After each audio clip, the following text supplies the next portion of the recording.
আমরা হলাম টিকটকার, আমরা মেয়েদের পিছনে ঘুরি না, কারণ মেয়েরা আমাদের পাত্তাই দেয় না। উল্টা ডায়লগ দিস কেন? দূরে দিনে শিখে দিছি এরকম। হ্যাঁ আমি তো সত্যি কথা বলছি।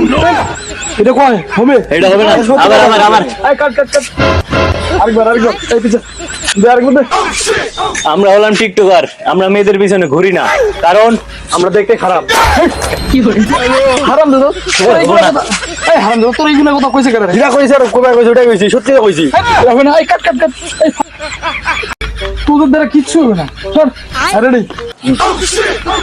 আমরা হলাম টিকটকার সেলিব্রিটি, আমাদের ফোকাস মেয়েদের উপর থাকে না, আমাদের ফোকাস থাকে আমাদের ক্যারিয়ারে, কারণ আমরা দেখতে ভালো না। এগুলো কি ডায়লগ দিছিস? উল্টা পাল্টা ডায়লগ দিছিস। এই তোদের সাথে দিতে তুই যেটা কইছিস ওইটা কইছি, সত্যি তো কইছি আমি। তোমার যেটা শিখাই দিছি ওই দেখো। আমি তো সত্যি কইছি, তুমি যেটা বলছো ওটা বলছি। এই তোদের দ্বারা হবে না। এটা কি করে? হুমুন্দি কয় কি রে